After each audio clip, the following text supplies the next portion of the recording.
Hello ladies and gentlemen, welcome back to another episode of Raynday Gaming. Today we are talking about Smite Season 5 and what I'm excited about, the top 5 most exciting things about this new season that is set to launch so soon. PTS is up today. I'm sure a lot of your favorite streamers and content creators will be making videos, putting content out, streaming it live, so make sure to check all that stuff out. I wanted to give you a template of really the top things that I think a lot of people are expecting and hoping for from Season 5 and personally share my thoughts with you here. We'll have a little bit of a joust gameplay going on underneath, 3v3 with some buddies of mine in the Smite days, and so let's get into the list right now.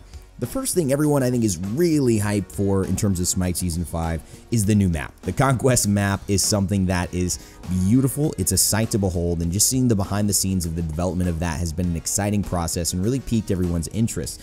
There's more room to play. It's a bigger map overall, and it's completely symmetrical from what I've heard.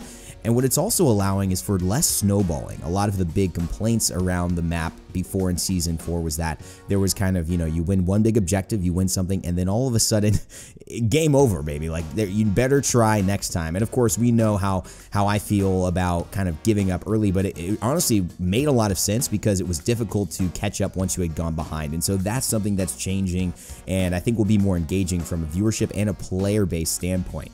The other thing that's cool is that the fog is being introduced in that Smite jungle again, and so it's going to create more, I think, desirability for wards for even your casual players, and it's going to make things more interesting, and you're going to have to play a little bit differently, knowing that you cannot just see visibly throughout the entire map. So I love that that's coming back. It's going to add a new spice of life for the map for sure. And the last part about this overall map excitement, and my first thing that I'm really looking forward to in Season 5, is actually the atmosphere, the cartoony-ish atmosphere, the little bit more color. I wouldn't say cartoony is a good one, but the strong themes of chaos and order, the really nice coloring, and the really nice environmental art.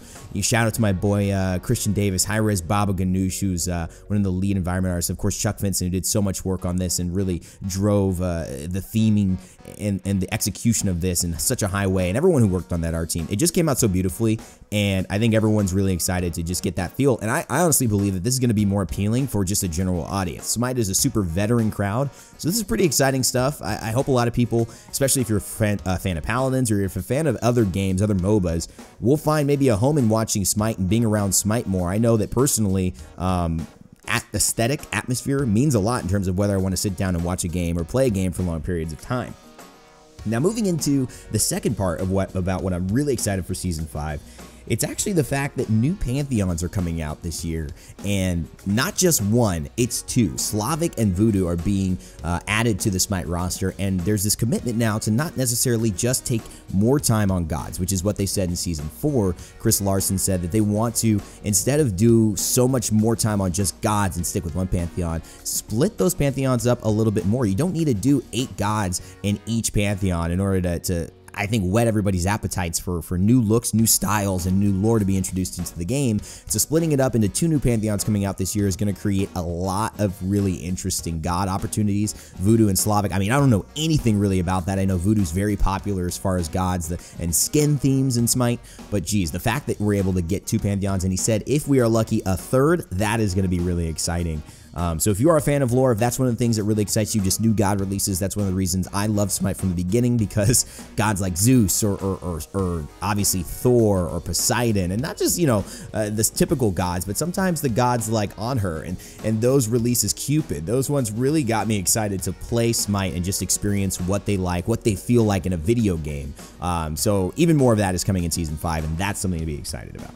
Another aspect about it that I'm personally excited for, and some of you obviously know that I got my roots in Smite in terms of content, in terms of really loving this game. I mean, Paladins wasn't a thing when I first started making videos and when I first got inspired to do YouTube. It was Smite that engaged me so much as a player because A, it's a great pace. There's a lot of things to talk about. There's a lot of downtime, and there's a lot of great action. There's a lot of strategy involved. There's so many good aspects in terms of content, and there's obviously a lot of great content creators out there for Smite. But for me personally, I'm excited that it's going to allow really Smite content on my channel again that I feel is going to be really refreshing for viewers who may not have been experienced with Smite from the beginning. A lot of people now who are watching, who have been watching, know Paladins. They know all the stuff that's come with that. They're excited for all the developments, and that game has really developed its own strong community. But as far as my channel, I'm really looking forward to bringing more Smite content back, more targeted content around different modes, not just Arena, not just Clash, but Conquest, definitely considering the new map adjustments coming for that.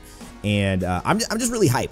It's gonna be really awesome. And if you are seeing this and maybe you're watching this video because it's a trending topic and you haven't seen some Smite videos in a while, keep it locked, keep it back. I will be definitely covering more Smite stuff, even if it's just gameplays, even if it's guides. I really want to start creating that foundation again so that the audience that I have really loves Smite, they really have Paladins, and we can have fun in whatever of those games that we're playing. And I'm just really excited about Season 5 kind of being a fresh start for that. Another aspect to that I did just kind of offhandedly mention that's awesome is the new arena map. They said there would be a new arena map coming. Obviously, that's one of my favorite modes. I think it's one of the biggest modes in terms of Smite, in terms of player base, and I'm so excited to see that getting a lot of love, a retreatment, and I'm just really excited about that coming too. Of course, you guys know how much that means to me, so I just had to throw that out. Shout outs to my arena mains out there. Keep on living.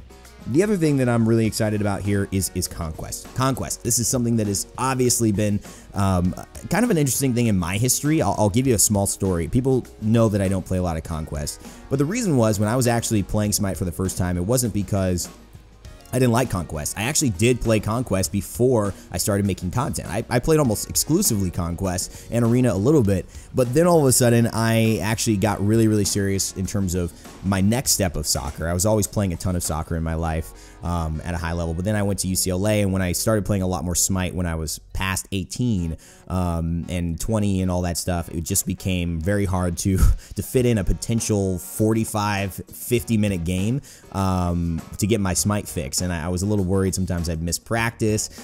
Sometimes I'd be late for things. And I just like, you know what? Arena is such an easier bet. I still get to do the builds, have fun. And so I kind of strayed away from that. I thought also it was a really cool way to start a niche in terms of Smite content and kind of get known for people who want only that, since a lot of people play it, but not a lot of content creators make content around it. And so in Smite Season 5, I think it's interesting that I'm coming full circle back into really being interested in Conquest again.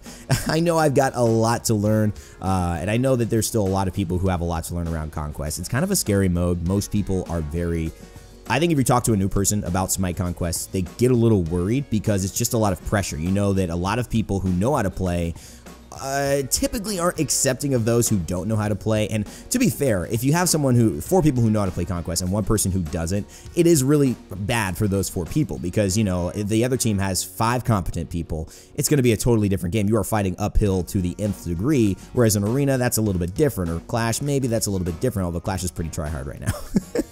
It is pretty try-hard, man. Jeez, I think Clash is probably more try-hard than Conquest right now, but you know, I don't know. That's just been my experience. So I'm excited for Season 5 to hopefully bring this kind of new aspect and atmosphere of, hey, we've got new people playing Conquest. We've got more acceptance that, you know, hey, new people are arriving. We need to learn. There's time to be taken here. That is not just, hey, you better be good. You better be good now. Otherwise, we're kicking you out. And that I think is a huge, you know, thing that is been plaguing Conquest. It's that kind of high threshold of getting your skill and your awareness and your builds down and your rotations and your starts in order to be just competent to like play at a normal level, not even talking about how good you are in team fights or decision making or rotations or you know, actual execution, mechanical skill of landing your abilities. All of those things at a very high skill cap, high threshold potential to be competing at a high level. So I think now I'm hoping that there's a little bit less pressure for the Conquest audience, that newer players get excited about it, and hopefully if I cover some more and I start getting into that a little bit when I have more time. Not making a ton of promises, but I will be covering it, and hopefully that'll encourage some people too who weren't a lot familiar with the current state of Conquest to just get excited and play it a little bit more. And again, I just encourage you guys to look, to just search questions. I know that the Reddit's been super, super helpful in terms of new players from games like Paragon and other places really asking Smite players, how do I get into Conquest? And so that's been very exciting for them, and I'm excited for that coming through. So Conquest hype, big number 4 for me. The last one that is interesting for me is that I'm actually really excited about how this may or may not affect esports. Obviously, Smite has a very, very veteran audience, and esports is a big part of high-res studios in general as a company. And Smite has done very good in competing in a very crowded market that has already had a high established top 2 MOBA esports with League of Legends and Dota. I mean, they're so big in terms of games, in terms of been doing this, and Smite has still maintained a very good audience despite that. A lot of games could not claim that at all, let alone, you know, having a successful game. Being able to compete, you know, in viewership numbers at big events is a big deal, and so Smite is really in a good spot. And this may be the spot that takes it over the edge. I think a new map, a new look, a new pace, whether it's more similar or less similar to things people are used to watching in the mobile realm, I think it's hopefully going to be easier on the eyes. I think it's going to hopefully be a pace that's more, I think, likable and maybe accessible. Let's not say that it's not likable, but let's say maybe what was missing is the accessibility or comparison. And I think if it's able to go and be something that your mass media, your person who just is on Twitch or is on YouTube Gaming or is on Facebook, now that they've got Counter-Strike, can you believe that? Holy moly, ESL going to Facebook now exclusively. That's going to be nuts. But anyways, anyone who's familiar with watching those high-level esports, if they can tune in and with the new aesthetic, with the new pacing, get into Smite easily, that's going to be huge for the esports in the hopes of that continuing to be successful. And I have every reason to believe that it will be. So I'm very, very excited about that.